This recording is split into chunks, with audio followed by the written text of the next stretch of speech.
The next morning, there's three tank engines who used to work on Sodor before Thomas came to this railway.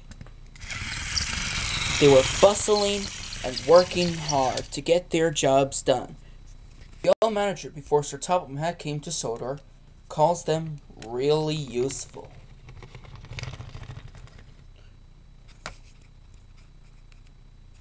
There was only one engine before Thomas came to Sodor. There was a tank engine in the siding.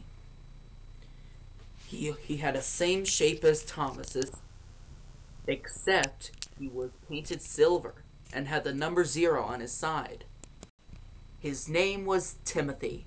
He looked old but kind engine, with a broad smile and wrinkled at the end of his mouth. He was a working hard engine too, always pushing and pulling cars and coaches all day. The next morning, Timothy was waiting for his driver to come. When the managers talked to him, "Timothy, I got some bad news and some good news." "What's the bad news?" asked Timothy. "I'm afraid your branch line is not finished yet." "Can I stay on that branch line, sir?" "I'm sorry, Timothy. I'm afraid I'm going to be sent you for scrap."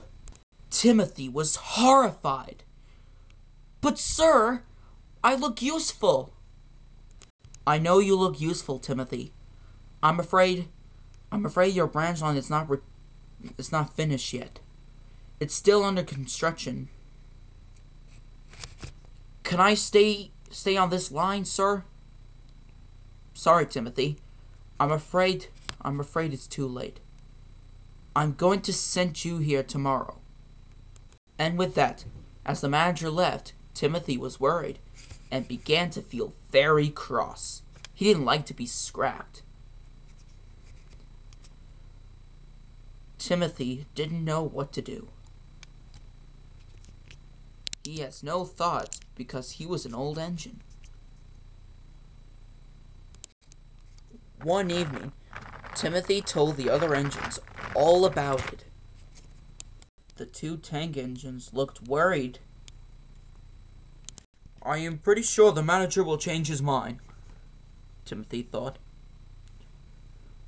Just then, "Come along, Timothy," said his driver. "The passengers is waiting. We must take them home. The other engine from the mainland is broken down. So, I'm asking you to pick up. Can you help?" "I'll be happy to," said Timothy. And with that, Timothy puffed away.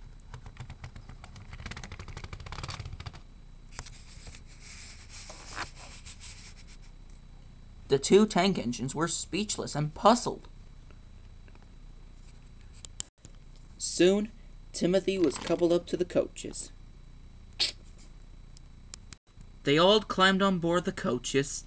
The guard blew his whistle, and Timothy's driver called out, "Full steam ahead, Timothy." "Sure thing," Timothy replied. And they puffed away from the harbor.